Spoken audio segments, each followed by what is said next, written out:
जुलाहा किन्नौर में वर्ष 2021 में देश भर में कोविड वैक्सीनेशन में प्रथम स्थान हासिल किया था, जो जुलाहा के लिए गर्व की बात थी। ऐसे में प्रदेश सरकार द्वारा इस वर्ष 15 अप्रैल को चंबा में मनाए जाने वाले राज्य स्तरीय हिमाचल दिवस के अवसर पर प्रशासनिक अवार्ड से उपायुक्त किन्नौर को सम्मानित किया जाएगा। किन्नौर उपायुक्त ने बताया है कि जिला किन्नौर के लोगों ने ग्रामीण और शहरी इलाकों में कोविड वैक्सीनेशन में बढ़ चढ़कर भाग लिया और जिला ने वर्ष 2021 को देश भर में कोविड वैक्सीनेशन में प्रथम स्थान हासिल किया था। ऐसे में अब प्रशासन को प्रदेश सरकार की ओर से प्रदेश के मुख्यमंत्री जयराम ठाकुर चंबा में आयोजित राज्य स्तरीय हिमाचल दिवस के अवसर पर प्रशासनिक अवार्ड से सम्मानित करेंगे, जो जिला के लिए गर्व की बात है। उन्होंने कहा कि जिला की जनता के सहयोग से आज जिला का नाम संपूर्ण देश भर में रोशन हुआ है। ऐसे में उन्होंने जिला की जनता को इस अवार्ड के लिए बधाई दी है।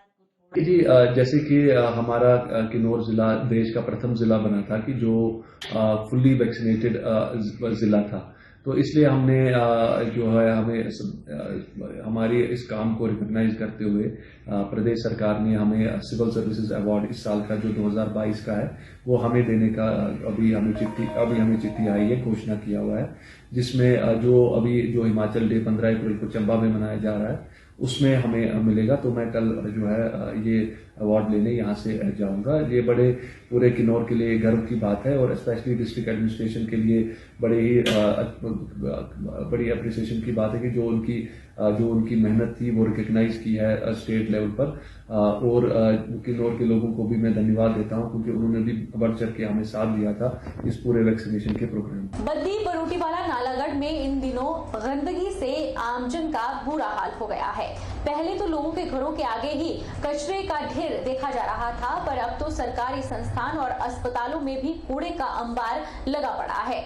वहीं सफाई कंपनी जेबीआर की सरकार में अच्छी पकड़ होने के चलते ना तो स्थानीय प्रशासन कंपनी पर कोई कड़ी कार्रवाई कर पा रहा है और न ही सरकार द्वारा चलाए गए स्वच्छ भारत मिशन का आमजन को फायदा हो रहा है। बद्दी बरोटीवाला नालागढ़ में इन दिनों गंदगी से आमजन का बुरा हाल हो गया है।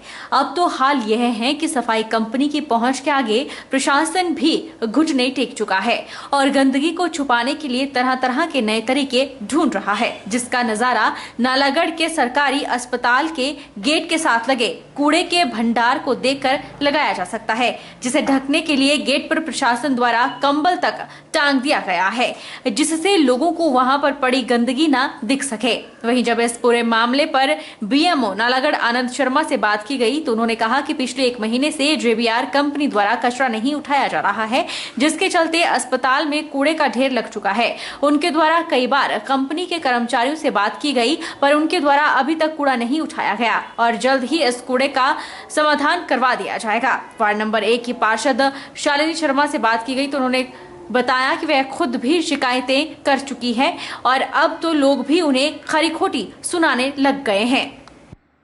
हाल तो शहर का बहुत ही बुरा चल रहा है और इसके लिए हम लोग भी कमेटी और हम लोग आगे से जागरूक होके इसके लिए अभियान भी चलाने की सोच रहे हैं और लोगों से भी गुजारिश कर रहे हैं कि जो यहाँ पे जो सफाई व्यवस्था का हाल तो बुरा ही है। इवन मैं इसमें आगे से बढ़कर खुद भी आवाज़ उठाना चाहूँगी कि जो भी कंपनी हमारे ये कूड़ा उठाती है, जो भी करती है, कृपया कर अपना कार्य पूरी तरीके से ईमानदारी के साथ करें और जो भी साफ़ सफाई झाड़ू वाले हैं या कूड़ा उठाने वाले हैं उनके कार्य में कमी तो हो रही है, जिससे शहर का बुरा हाल हो रहा है। नालागढ़ में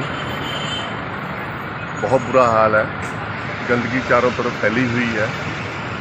हमारे जो एमसी वगैरह है या प्रधान वगैरह है उनको चाहिए कि इस समस्या का हल करें ताकि किसी तरह की कोई बीमारी ना फैले और लोगों को इसका समाधान जल्दी निकालना चाहिए। हमारा जो ये इसको कूड़े को उठाने का जो ठेका है एक जेबीआर कंपनी को दिया गया था।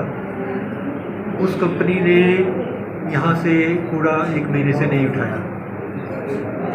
अब हम लगातार उनके फ़ोन पे कांटेक्ट कर रहे हैं। इससे पहले भी इनको कांटेक्ट किया गया है, फ़ोन पर भी और रिटर्न में भी, परंतु उन्होंने अभी तक कोई कार्रवाई नहीं किया। परंतु हम अपना पूरा कोशिश कर रहे हैं कि 1 या 2 दिन में ये सारा कूड़ा उठा दिया जाएगा। गर्मी और कनक कटाई का सीजन शुरू होते ही आगजनी की घटनाएं होनी भी शुरू हो गई है। आगजनी का मुख्य कारण विद्युत विभाग की खेतों और घरों के आसपास से गुजर रही खस्ताहाल बिजली की तारें ही होती है।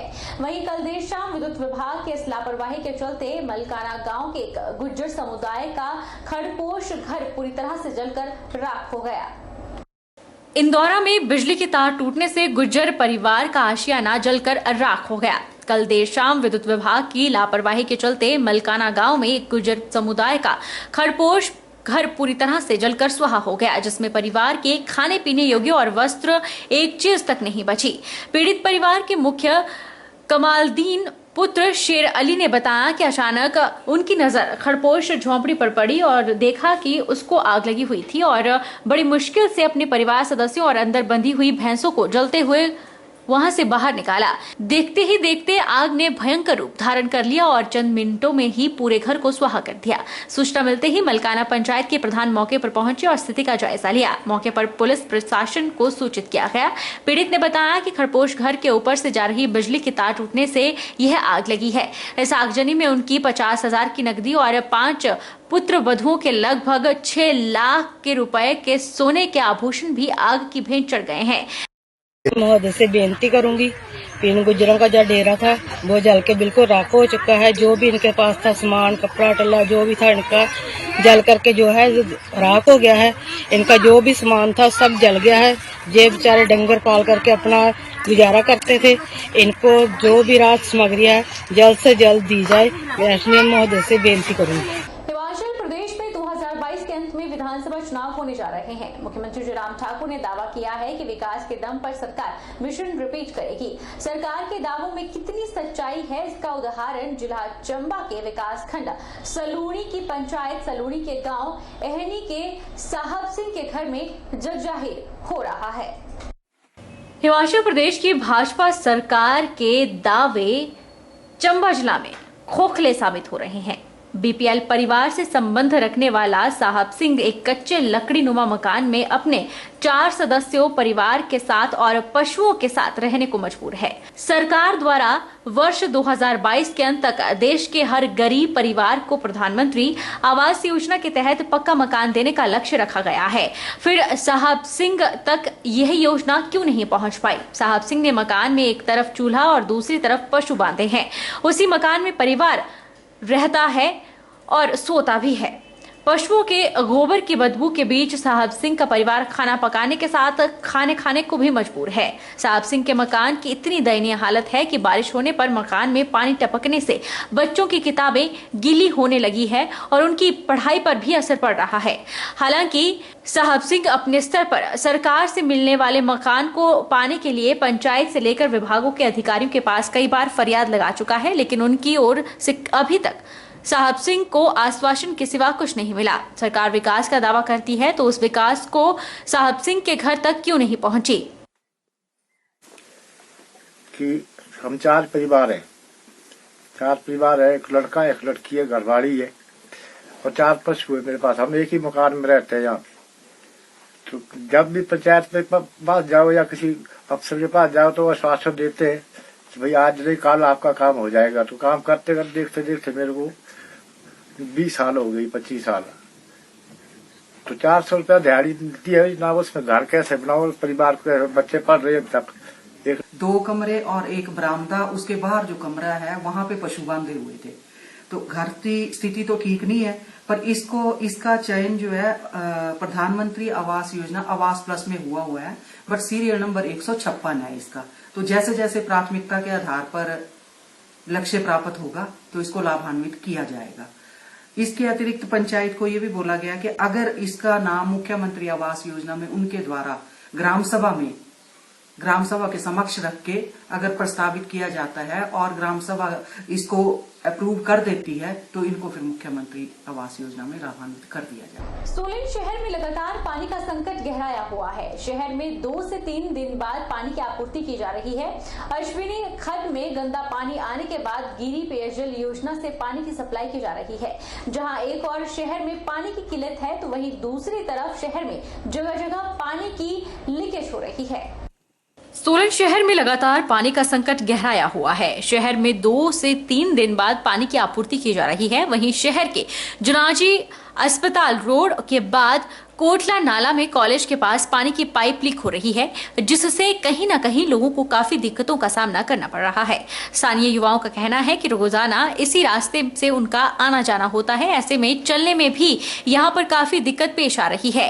एक तरफ सोलन शहर में पानी की किल्लत है, वहीं दूसरी तरफ लगातार जगह जगह पर पानी की लीकेज हो रही है। और उन्होंने कहा कि जगह जगह पानी की लीकेज होने से पानी व्यर्थ बह रहा है, लेकिन इस समस्या को ठीक करने की बजाय प्रशासन लोगों से सीमित मात्रा में पानी का उपयोग करने की अपील कर रहा है। तो सर इसके लिए इससे बहुत दिक्कत हो रही है, जैसे लोगों को चलने में परेशानी हो रही है, इधर पानी रास्ता ख़राब हो रहा है और आपका ये समस्या पानी की और भी बढ़ते जा रही है आजकल। तो ऐसे लापरवाही नहीं करनी चाहिए हमारे को। तो इसको लेकर तो क्या है, वो प्रशासन की गलती है ना, इसके लिए सर उनको ध्यान रखना चाहिए कि इसके लिए हमारे को उनको बोलना चाहिए कि इधर जो है ऐसी प्रॉब्लम है उनको ठीक करे। सर ये कॉलेज के पास में है नीचे को यहाँ पे तो, और सर जैसा कि पता है ये सोलन है, सोलन में पानी की कितनी दिक्कत आती है आजकल। हमारे कोई जैसे यहाँ रूम लेके रह रहे हैं तो रूम में ही मतलब 3-4 दिन तक पानी नहीं आता, और जब यहाँ पे ऐसा दिखता है कि पानी वेस्ट हो रहा है, इतनी लीकेज हो रही है, तो फिर सही सी बात है कि प्रशासन की गलती है, कुछ ना कुछ करना चाहिए इसके लिए। प्रदेश भर में बेरोजगारों का लगातार शोषण हो रहा है। हैरानी की बात यह है कि पुलिस प्रशासन की नाक के नीचे सरेआम चल रहे ठगी के धंधे पर सभी आंखें मूंदे बैठे हैं। मामला सुंदरनगर का है, जहां पर लंबे समय से युवाओं को नौकरी के नाम पर ठगने वाली फर्म मेन पावर, जिस पर 420 का मुकदमा दर्ज है, दोबारा नई फर्जी firm Himachal unemployed service selection association limited Sundarnagar के कलोहर में खड़ी कर बेरोजगारों को ठगी का शिकार बना रहे हैं। इसी एजेंसी में जो है एज ए HR जो है ज्वाइन कर लो। जब मैंने इनको कहा कि आप जो है फर्जी पोस्टर निकालते हो, कोई कंडक्टर की, कोई नर्सिस की, कोई ANM की, बहुत सारी ऐसी फर्जी इन्होंने नोटिफिकेशन डाली होती है न्यूज़पेपर पे, जो कि बच्चों के साथ एक बहुत बड़ा खिलवाड़ है। काफी अभी फरवरी मार्च में इन्होंने एक और पोस्टर निकाली, जिसमें जो है इन्होंने लिखा हुआ है न्यूज़पेपर पे कि जो है 357 बच्चों को जो है विजय कुमार ने ज्वाइनिंग लेटर दे दिए हुए हैं, HR विजय कुमार ने। लेकिन मुझे तो इन जो बच्चे को इन्होंने फर्जी कॉल लेटर जारी किए होंगे या ना भी किए होंगे, तो ये तो मुझे पता नहीं है। लेकिन मैंने जब इसका विरोध अविनाश शर्मा से किया तो उन्होंने कहा कि सर आप जो है कंपनी के एम्प्लॉयज हो। मैंने कहा एम्प्लॉयज है तो, लेकिन मेरे को इस जॉब के बारे में जब पता ही नहीं है तो आपने कैसे मेरा नाम जो है न्यूज़पेपर पे दे दिया है। इसमें जो है पेड जो मीडिया है वो भी इसमें शामिल है। क्लॉड में एक फर्जी संस्था के नाम से चल रही है, जिसका पूरा नाम Himachal unemployed service selection association है, जिसमें कि जो बेरोजगार बच्चे हैं उनके साथ खिलवाड़ किया जा रहा है। हर महीने पोस्टें निकालते हैं, 737 पोस्टें हैं, और उसके बाद पोस्टें निकलने के बाद उन बच्चों का टेस्ट लिया जाता है, इंटरव्यू लिया जाता है, उसके बाद उनको कोई जॉब नहीं दी जाती है। ये इनका हर महीने का है। अभी फरवरी की पूरी अपडेट देती हूँ। फरवरी के थे इनके 400 के करीब थे, जिन बच्चों ने 1870 रुपए पेड किए थे, और उसके बाद 400 बच्चों ने टेस्ट दिए, जिनमें से 137 बच्चों ने टेस्ट क्लियर किया, और 28 मार्च को बोला गया कि आपका टेस्ट का रिजल्ट आउट होगा। उसमें से 137 का इन्होंने 300 से क्रॉस डाल दिए कि 300 से क्रॉस बच्चों ने टेस्ट फाइट किया। उसकी लिस्ट मेरे पास पूरी पड़ी है कि कितने बच्चों ने किया। उसमें फेक इनरोलमेंट नंबर डाले गए हैं। उसके बाद ये इंटरव्यू लेते हैं, इंटरव्यू लेने के बाद किसी भी बच्चे को सिलेक्ट नहीं करते हैं। वक्त चला है छोटे से ब्रेक का। ब्रेक के बाद फौरन लौटेंगे, आप बने रहिए हमारे साथ।